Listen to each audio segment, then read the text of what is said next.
好，郑丽文在中山陵讲到日本11次，今天已经有日本的学者跟记者，我看你发表文章，郑丽文讲我们11次哦。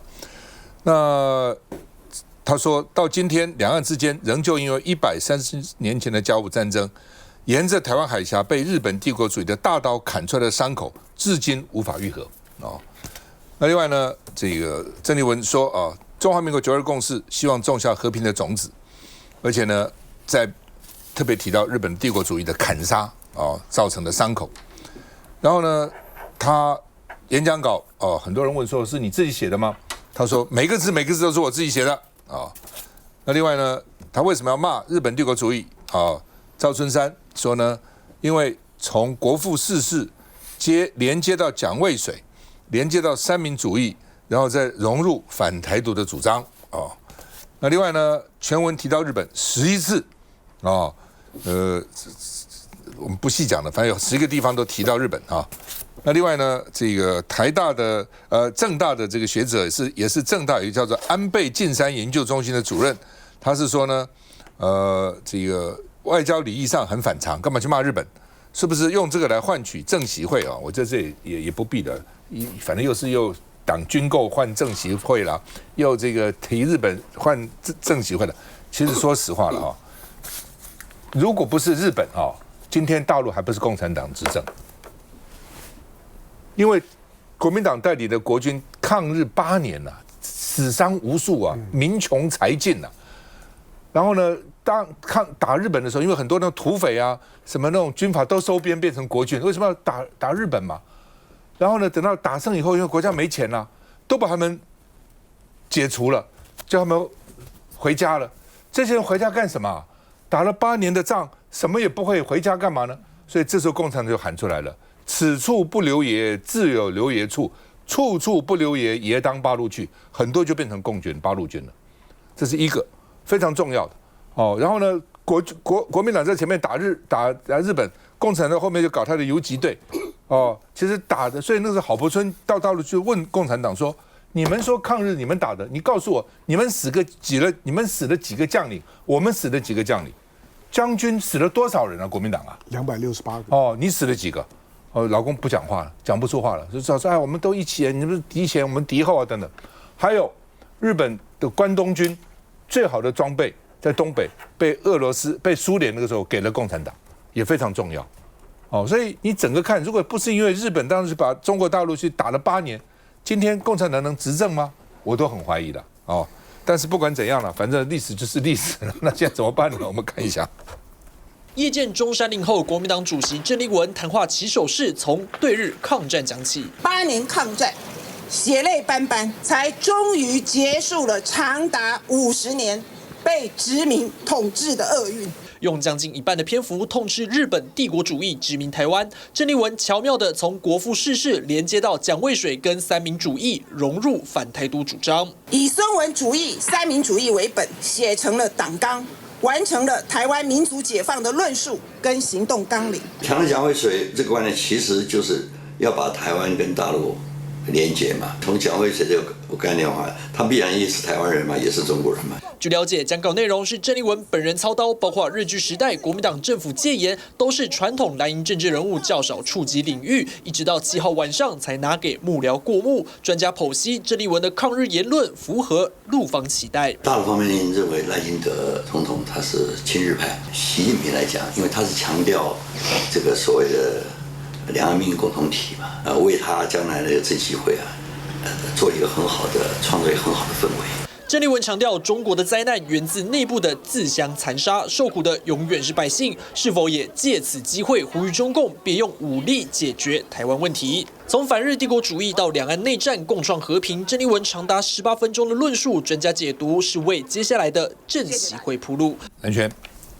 我觉得这次丽文的谈话当然是还蛮在中山陵的夜林，我觉得他真的是还蛮花心思的那过去如果了解郑丽文的话，你会确实知道说他口才真的是非常好，这个能言善道，口若悬河，所以他大概都是自己讲所以他就自己写。但这一次比较特别，是他在写下来，他过去基本上也不写稿子，就直接临场发挥所以代表就是说他这一次一字一句都是看稿念那包括呢跟宋涛的时候也是一样，我想他这个就是代表自己的慎重那确实刚刚如这个香龙所说的，我也觉得他这一次的谈话里面蛮特别的了那你说这个特别，我觉得重点是在说第一个。我觉得台湾基本上因为跟两岸之间的关系，所以比较常去谈国共之间的关系，比较少去谈在我们认为可能比较枝节的日本的角色。但你说日本的角色，回过头来去看立文的陈述是不是事实？我觉得绝大部分是符合事实的。也就是说，当初台湾从清朝割让出去，成为日本的殖民地，它确实是因为甲午战争，确实是因为日本的帝国主义突然之间兴盛了起来。它一切的话呢，都是走向欧洲看齐。向这个西方世界强权看齐的角度，只是说，我觉得因为过去呢，台湾成为殖民的这个他们是我们的殖民母国之后其实某个程度来说，可能他治理的一些方式有抗日的，有非常的这个激昂的，但也有因此呢，所谓的斯德哥尔摩症候群的开始同情起绑架者，开始呢心向祖国，然后认为他什么的父兄，包括现在的赖清德，我觉得都是这样的关系。所以因为这样的关系包括在文化上，在生活上，所以呢，我觉得在台日关系里面，很多人就不去触碰这件事情。那不去触碰，不代表这个历史并不存在。那我觉得立文这一次的谈这个事情，我觉得他最重要的地方在于说，他谈到了这一段的目的。我认为他是要去还原出一个历史上面，因为这把大刀切割了台湾海峡，切割了两岸之间，所以两岸之间原本是在一起的，或者原本它是还有它的血脉，有它的文化有它的这样的一个关联性在的。我觉得他要陈述的是这一点。那你说他有没有因为中国大陆这段时间跟日本之间那么的一个紧张，也因此这个话里面呢有让中国大陆觉得说在日本的看法一定是等于是把这个日本的人头送给习近平的意思啦，就带个日本人头去这个当礼物。我相信日本一定会这样的去解读那你说对于中国大陆来说，听起来会不会觉得说这个部分事实上是有共同的一个历史情感？我认为会。但是呢，基本上它是不是一种谄媚的言语？我觉得不至于，因为大部分它是符合历史的，就是我们台湾很久很久不去谈它，也很久很久不愿意去谈它。否则你去说，在过去这段时间，台湾确实是很多人在过程当中，它是呼应了那个时候的孙中山的起义的。那个时候甚至台湾很多的左翼分子，台湾很多人跟那个时候的这个跟中国大陆的关联，包括连李登辉都是共产党，为什么？他那个时候很多人是心向往之这个所谓的左翼的这个理念。所以我觉得这个部分是有关于日本的部分就是说，我认为这个部分确实是蛮微妙的那这个部分的话呢，某个程度我相信在这一次的话呢，让大陆很多的人会认为这个部分呢，建立起很多的一些历史上的共识，但会不会因此而得罪日本，或者说在过去的国民党，或者就过去的台湾来说，亲美。假设愿意有中，再来和日这个不管是你用哪一个字眼基本上是这样的关系。那这一次的话，听起来对日本人来说会听起来很不舒服，我相信会很不舒服。那我想这个是郑丽文必须要去思考的，或者未来可能要去面对的。然后再回过头来，这另外一个我觉得蛮重要，是他牵连了台湾。他把台湾带进去了，谈到台湾史，谈到了在孙中山起义那个时候，台湾这边的民意是如何的反应，台湾的知识分子是如何的响应，台湾的精英又是如何。那我觉得这个部分事实上某个程度来说，也是把一些曾经断裂过的台湾不愿意去面对的，都把它带出来。但我觉得重点是，就是说当你去谈到这些历史的时候，我觉得他是在考验台湾愿不愿意去面对历史，而打出一个政治空间。因为其实过去对台湾来说的话呢，这些历史都是不太愿意触碰的，或者呢，这个触碰起来呢，对于现在的主流的政治正确来说是不正确的。所以当你要去面对这样的一个历史的时候，你会不会对于现在的国民党来说，它会存在一个必须要花很多的时间去说明、去辩解，因为大家不见得了解这段历史，或者不见得有用这种方式去解读这段历史。毕竟在过去确实很多的教科书都已经不用这个方法去解释了所以我觉得这个对于郑丽文来说，他这个方式去陈述了他在两岸之间的这些情感也好，以及因为这个情感而存在未来对于历史上的或者未来的和平的想望也好，我觉得他会面对蛮多的来自于政治现实的挑战，但是我们不能够因为政治现实的挑战而不去承认某个城市历史的存在。我觉得简单来说是这个样子。所以我觉得郑丽文的方式是用一个我觉得他有一个很特殊的个性了哦，包括说他其实为什么会讲到那么哽咽，因为他的生日跟孙中山是同日嘛哦，那其实他一直都对于这个生日跟孙中山同日，他是很有感觉的哦，所以某个程度你可以说，其实这一轮他有一个大道至简，就是说他其实不太在乎大家的一些细微的一些讨论，他对一个大的方向这个事情，他相信了，他是属于那种会勇敢往前走的这个人哦，所以他现在的想法就是和平，就是可以打开一条这个两岸的路。那至于那么多的一个过程当中，政治现实当中可能有的波折跟可能会有风雨，我认为他的个性是比较大辣辣的，但是。是不是国民党的人都那么大辣辣？是不是都可以承担得了？我觉得关键要回到最后一个最重要，要看明天习近平如何回应。我觉得曾丽文怎么说，他今天讲的最重要的一句话，我认为其实是那一句话，是说我要证明这一次不是我一个人一厢情愿。所以他所有说的一切东西，如果他只是自说自话，那我觉得一点用都没有。我就是他自己说，那不管是谁会承认，或者连国民党里面可能都有杂音。但如果说明天习近平因此回应了一个非常重要的秉助于两岸之间，或者亚洲局势，甚至是国际的和平、世界和平的时候，我认为这件事情就会来得非常的有意义，甚至是一个历史性的。基本上了哈，就是说日本那时候打中国，真的把中国害得很惨，但是中国没有要求任何赔偿，为什么？因为蒋介石留日的。哦，他在日本呢，这是什么士官学校吧？其实日本士官学校据说是等于我们的军官学校，并不是真的士官的学校哦。他留日跟日本有很深的感情哦，搞不好还有日本女朋友，所以呢，蒋介石对日本的感情很深厚，所以就全部原谅日本了，什么赔偿都不要哦。你看今天美国跟伊朗打，伊朗都说到时候赔偿我战争的损失，那时候打了8年，而且没有道理去打中国，什么赔偿都不要，这是一个。第二个呢？今天有不少台独分子说，为什么要台独？我们跟中国没关系啊，他把我们割掉了。但是割掉了，第一个是为什么会割掉？是因为甲午战争嘛，你打败了，是日本强要的，不是中国要割的。那从另外角度看，割的也是满清政府啊，满清政府也不是汉人啊，那是异族啊。真的从某个角度看，虽然我们现在讲汉马蒙回什么一大堆什么几族共和，但实际上是满清割掉，而且。事实上，孙中山一直在强调嘛，他一直要废除不平等条约，就是希望把台湾收回来，对不对？所以国民党没有对不起台湾。这个台独人说，因为我们要台独，就是你们不要我们了，所以我们干脆自己就独立了。哦，所以从这个角度，必须要强调，国民党那个时候的革命之所以能够创立中华民国，很重要的原因也是孙中山一直念之在之的，要废除不平等条约。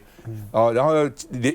联合合作，以平等待我之民族共同奋斗，到底在这个地方。那明天郑丽文，其实这些都是枝节啦，都不重要啦，只是因为没新闻报嘛，就报这些东西。明天的这跟习近平见面才最重要。那郑丽文要讲什么，你都可以猜到，就是和平嘛，我就希望台海和平嘛，对不对？你今天美国把事情搞得扰攘不安。你中国是和平的中流砥柱，你中国是和平的这个定海神针稳定力量，那台海要不要和平呢？如果你全世界都说你要和平，台海不和平，那你全世界你还去扯什么全世界和平？这种角度一定是这样子嘛，和平是最重要的嘛。那但是习近平会怎么讲？不知道啊，谁也不知道会怎么讲啊，对不对？我相信国民党跟这个共产党之间之前一定有一些先期作业啦。那不是有副主席先去了什么一堆等等，会留在那边，一定有先去的。但是问题是，你先期讲好这些作业，习近平买不买单？习近平会怎么讲？而且习近平只是对你台湾讲吗？还是要对世界讲？他现在有一个世界大国了，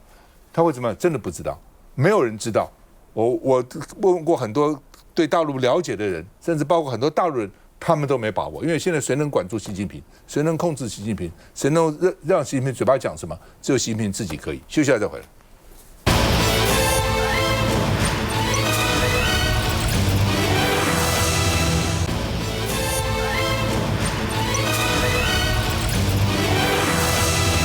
好，明天上午10点，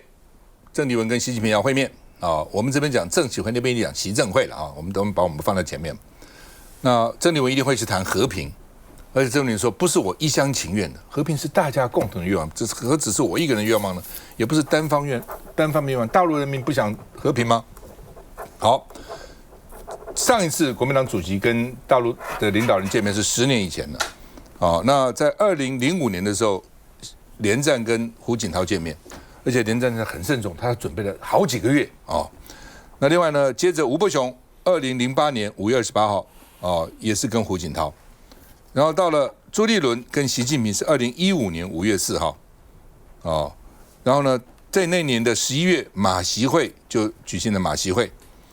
那另外呢，这个当时习近平提出建设两岸命运共同体的5点主张，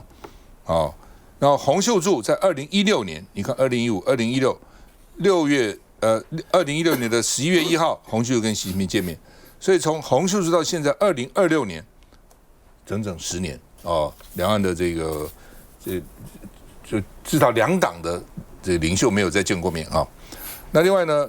说军购协商说延期了2次。民进党委员说，到底是中共因素还是民进党内部的国民党内部的问题？到底怎么回事啊？那民进党说呢，军购不能延，所以不管政协会怎样，我们都按照原定时程进行，安全是不能等待的啊。那另外呢，赖清德说，郑丽文的和平一直讲和平之旅，和平不是靠着你们去握手能够谈和平的，国防提升才能确保真正的和平啊。马文君就说。什么军购条例因为政协会延期，这我们党团的事情呢？民进党不扯中共就不会做事吗？哦，那另外呢，说因为政协会攸关台湾安全的保障的《台湾关系法》，刚好也是在这个明天这个《台湾关系法》的这个通过的47周年啊。那另外呢，这个当然你可以讲台湾关系，你也可以讲说美国抛弃我们47年啊。那中国接待郑文来访。那这个外国媒体说，法国《世界报》说是强化台湾问题，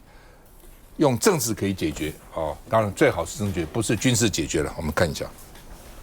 其实呢，在协商开始到协商结束之后，国民党的立委都没有抵达现场，就让民进党团的立委痛批说：难道真的是因为政协会所以没有来吗？呼吁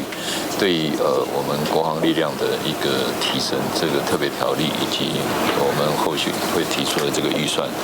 是非常非常的重要。那所以我们当然希望朝野能够理性来看待这个特别条例，以及我们要提出这1兆2500亿的特别预算。好，国防部长布立雄批评国民党说中共对我们威胁日益升高，没有办法理解为什么政协会前要卡国防预算，到底怎么回事？也没有卡协商啦，这个大家都知道嘛。这个立法院我们在委员会审查过了3天呢，1天质询，2天就大家各说各话，每一个委员都去讲。我在预算委员会，我在财政委员会，我也参加了。你们来讲，礼拜1、礼拜3、礼拜4，我都参加了。完毕以后送出去朝野协商1个月，这个中间就是由这个召委，民进党的召委，他派协商。这个东西你在立法院，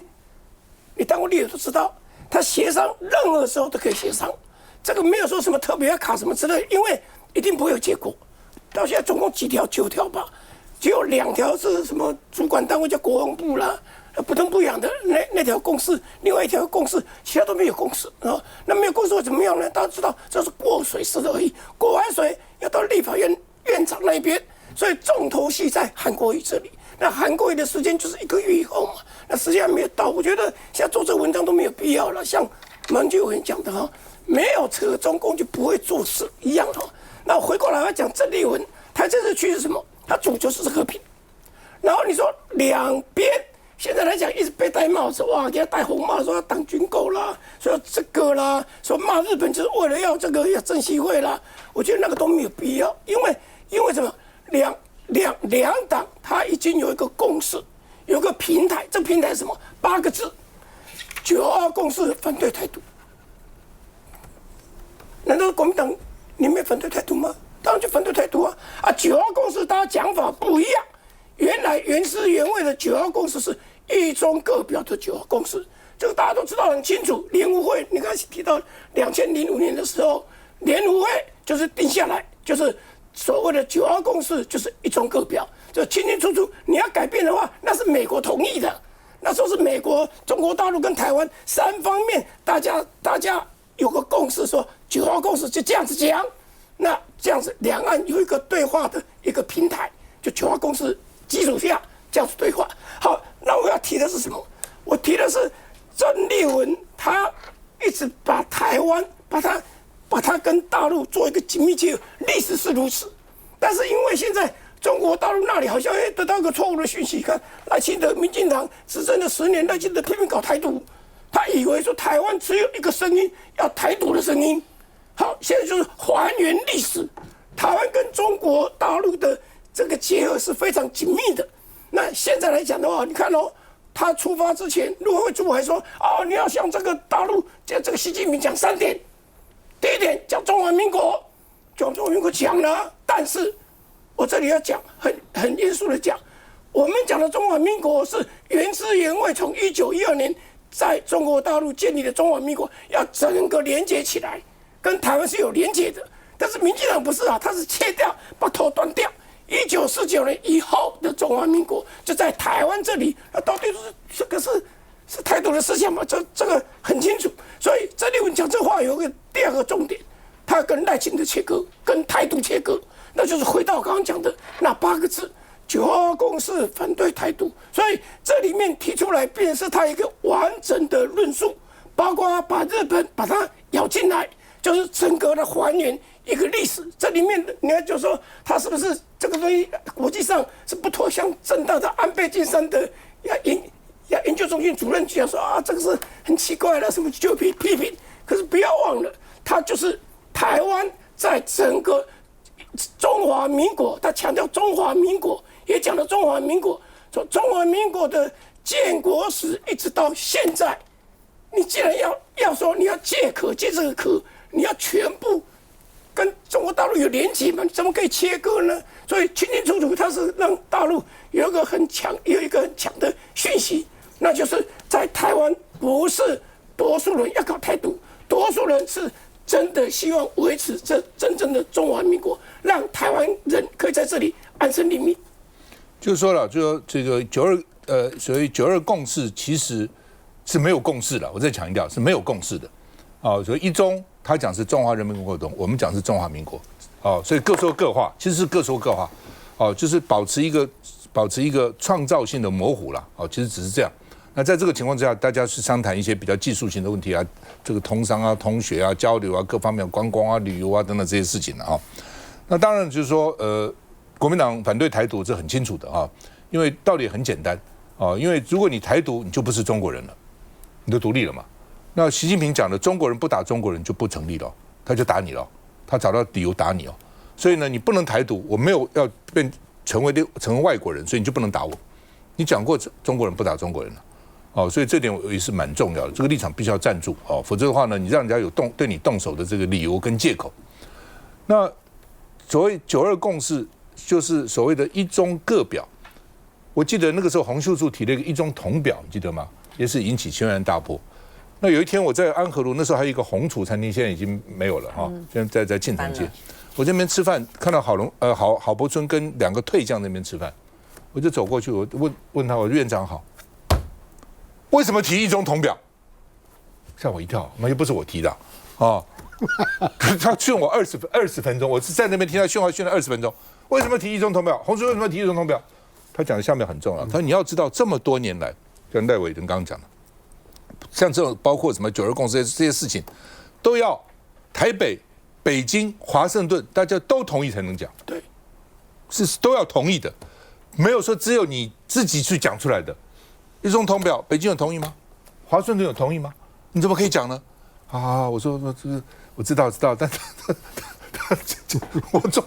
他坐那地方，他已经90几岁，我在那地方听他讲了20分钟整整训了我20分钟。好，我的意思就是说，还有一点就明天的这个郑丽文跟习近平会面，当然我讲话他们也不会理了，不会听了。但是呢，我还是觉得习近平不要再提什么1国2制了，不要再提什么统一这些问题的，不要提这个了。提这个东西不会有结果的。台湾人现在很多人，比如像国民党是反对台独的，没错。但是你现在要跟他提1国2制，要提什么，不管什么合统武统他年底也不要选举了。所以这点当然也许习近平不在乎国民党选举结果不在乎，但是呢，这也是国民党这些政治人物，也许年底要选举的。一方面呢，觉得郑丽文去谈和平很好，能争取到；一方面有一点有点害怕的原因就在这地方，因为你不知道习近平会讲什么。需要再回来。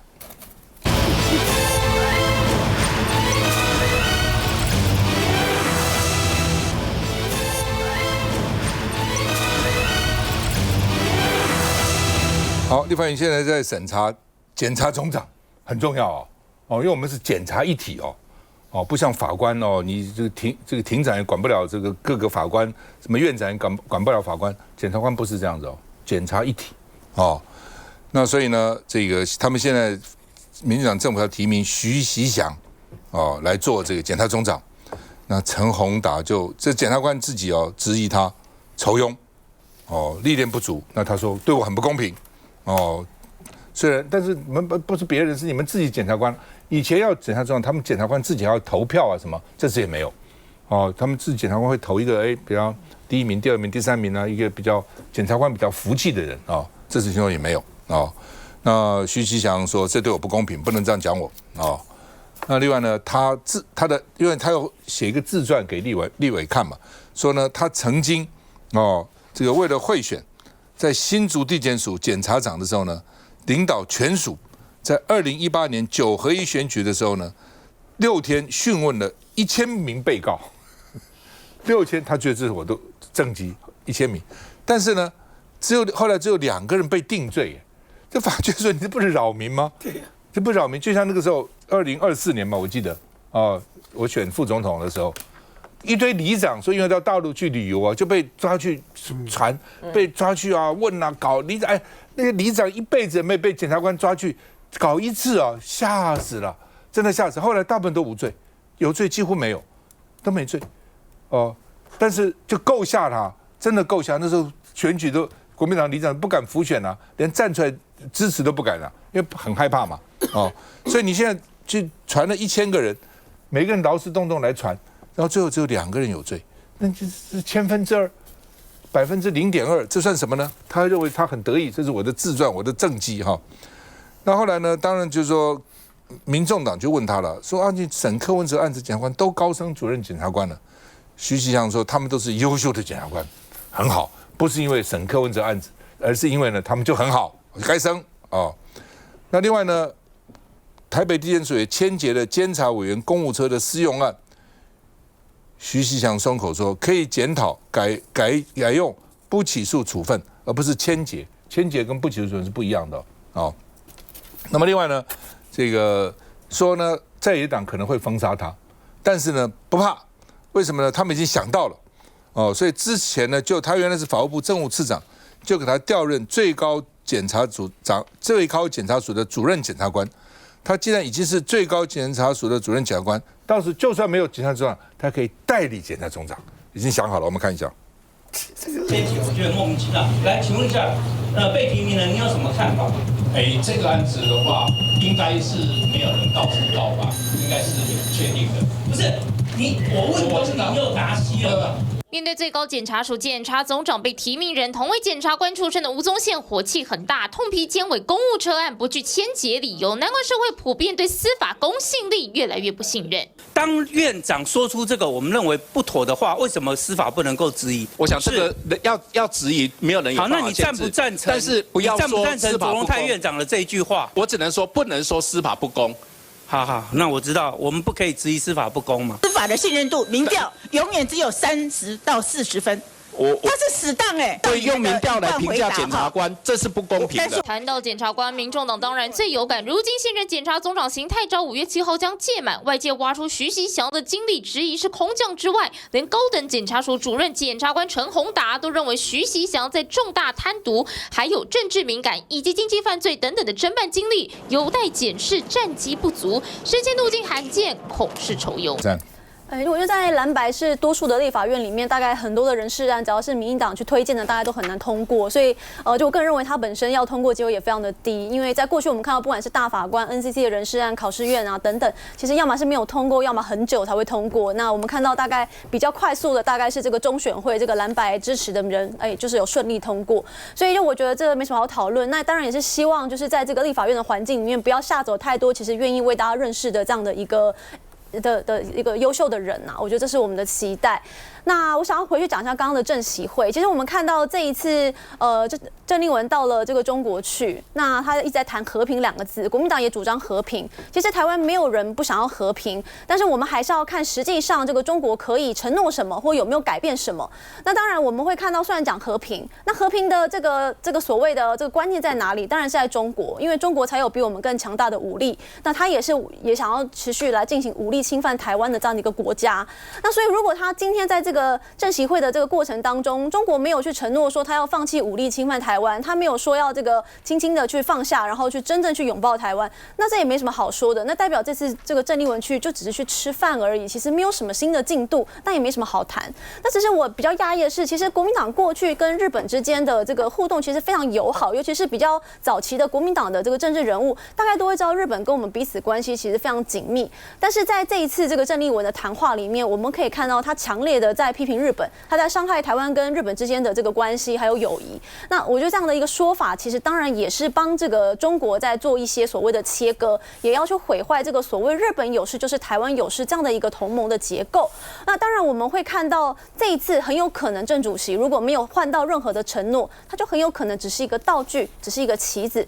因为习近平的重点就是在于，不是说真的要给你什么和平，而是他也必须向世界去宣达说，台湾的在野党其实是支持跟中国可能有一个更好更密切的关系，而不是如同现在全世界其实是一个某个程度民主国家都是一个联盟在联合在阻挡这样的一个区域的这样的一个霸权的这样的出现。那所以这一次我们还是期待，因为明天才要正式见面嘛，我们也很期待到底这个习近平会承诺郑丽文什么样的内容，或者是郑主席在这个过程当中到底有没有守住台湾的立场。那我觉得这个是我们明天可以观察的重点。提名的困难不在于那个人，而在于提名的方式。那今天特别像检察总长这么重要的职位，检察总长权力非常大的，台湾的检调是一条边的，而且检察总长如果政治性强一点，基本上面呢，他真的就会成为执政当局的打手。对于台湾已经高度对司法缺乏信心的情况下面，提名检察总长当然是一件慎重的事。比如说质疑他的陈宏达，我不认识，但是陈宏达在检察官的体系里面，基本上面比较中性，包括办陈水扁的案子，大家对他的生活的方式大概也了解。在检察官的系统里面，其实大家对于哪一个检察官的风评如何，检察体系里面的其实的看法的一致性是非常高的，所以是你提名方式的问题，提名态度的问题。那民进党在他今天执政的时候，提名为什么会遭遇到困难？两个原因，就是第一个，你要记得今天朝小野大，你凭什么提？我说的就一个正常的权力逻辑来讲，今天赖清德连总统都当不上，但是因为台湾是简单多数，所以你当上总统了，一轮投票你上了，可是就权力的本质来讲，你仍然是少数。所以当你要提名的时候，法律上面来讲的提名权可能在你手里，但是如果你真心想要让一些重要的敏感的职位的人士能通过，提名前的沟通非常重要。但是民进党从来不做这种的沟通，灰茶压力早，好像今天我提的人被否决的时候是你的错。请问政治本身呢，就是在算选票，就是看大家的权力基础在哪里。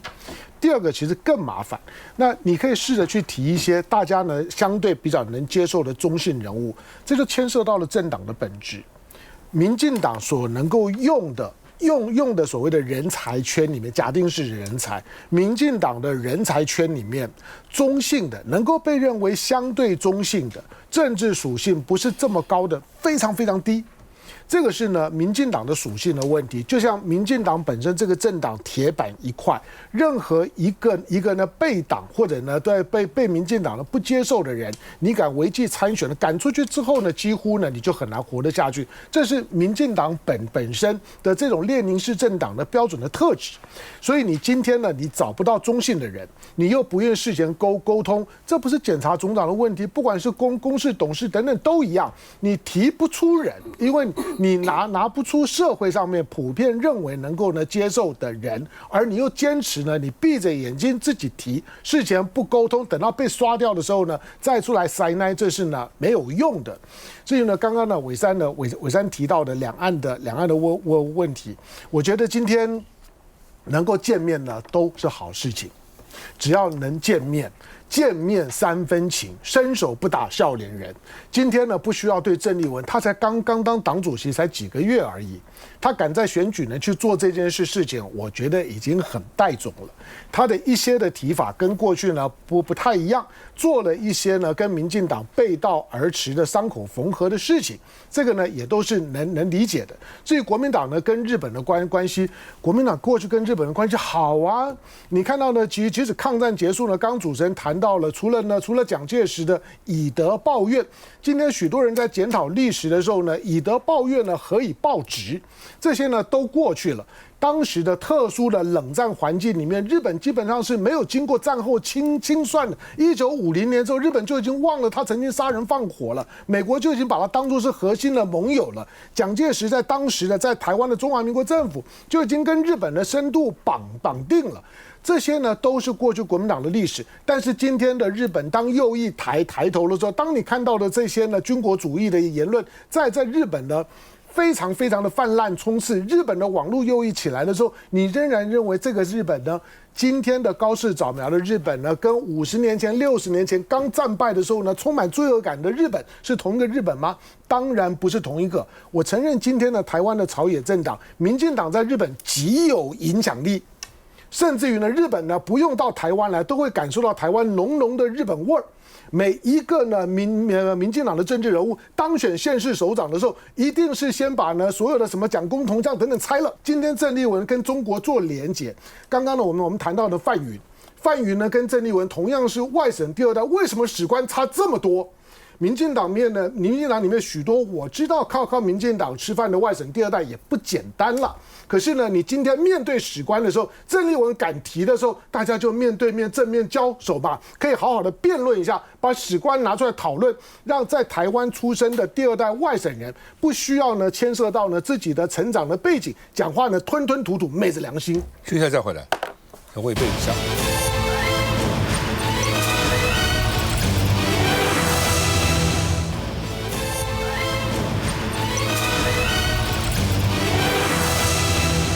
好，台北市长，民进党都要派谁？哦，说蔡英文2次当面劝进郑丽君。哦，郑丽君他都叫我选台北市长。蔡英文说：“人在江湖，身不由己啊。”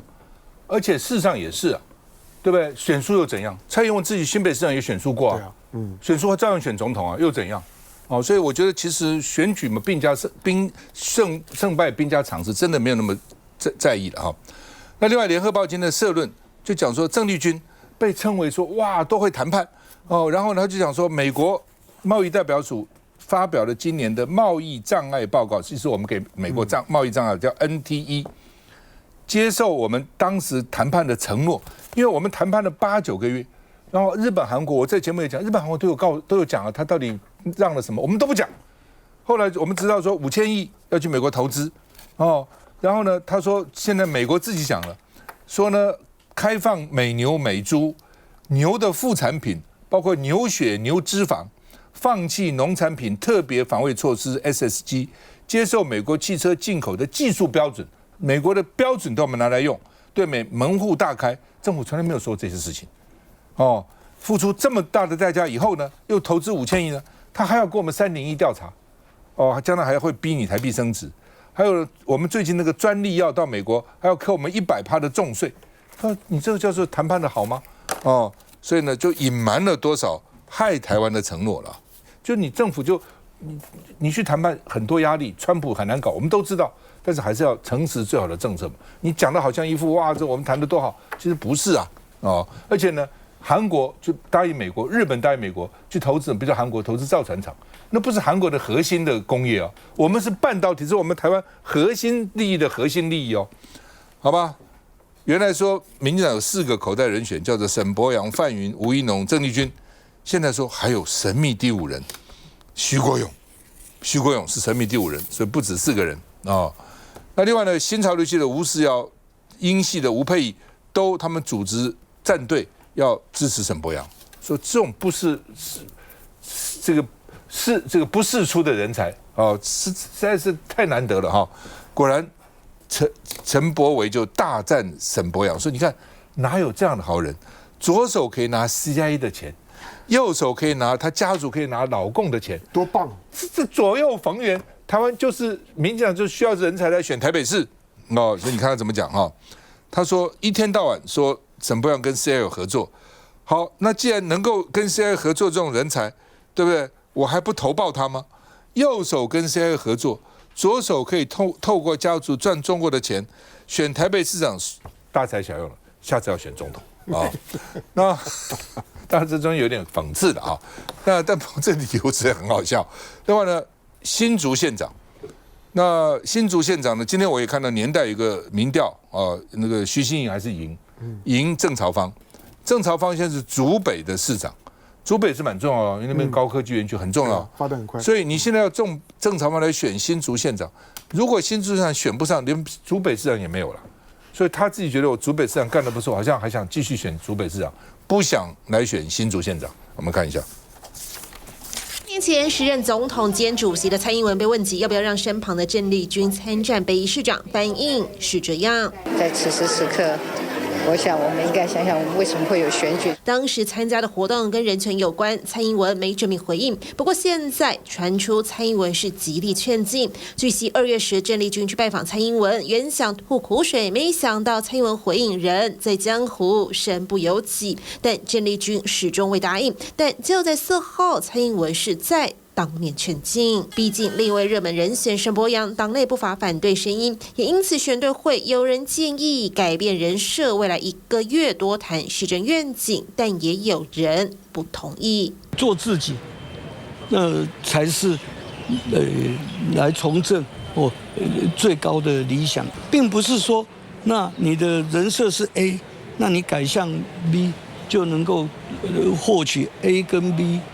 这个的大集合。至于沈伯洋自己没回应，而总统要操还的恐怕还有新竹县选情。原定讲好郑朝方参战，但在国民党成功整合后，传出郑朝方萌生退役，只想好好守住竹北市。那因为这个问题在今天并没有在中执会中讨论到，没否认，那是否就是间接承认？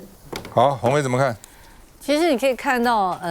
民进党在台北市人选确实出现了一个难产的局面。那因为之前不是有这个所谓的扶军计划，某个程度也是像造神一样，特别针对这个台美那个关税贸易谈判。可是问题是后来又杀出来，就整个的我们的 art 到底现在是有效无效，行政院没有办法给出答案，因为美国也没有办法给你给出答案，所以现在就被卡在那里。那另外呢，后来不是又发生我们的那个经贸谈判的副总代表颜慧欣的这个过世，那又扯出里面是不是有这个杨珍妮她霸凌的事件？那所以也就是说，在这个对外经贸谈判的部分，其实是未尽之功，更何况后来呢，美国这个贸易代表署所公布的一些内容，大家还发现说，其实有很多事实上确实是黑箱作业，我们还不清楚的事情，并不像现在的这个民进党政府所吹嘘的，我们谈的结果有多么的棒。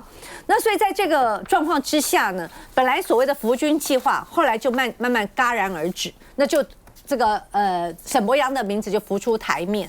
可是因为县市长的选举谁最在乎？因为它是3合1的选举，小鸡最在乎，议员在乎了，对，议员在乎，所以你可以看到最近呢，这个台北市民进党台北市议员或者要选台北市议员的，其实他们好像表面说，哎呀，这个沈伯洋也是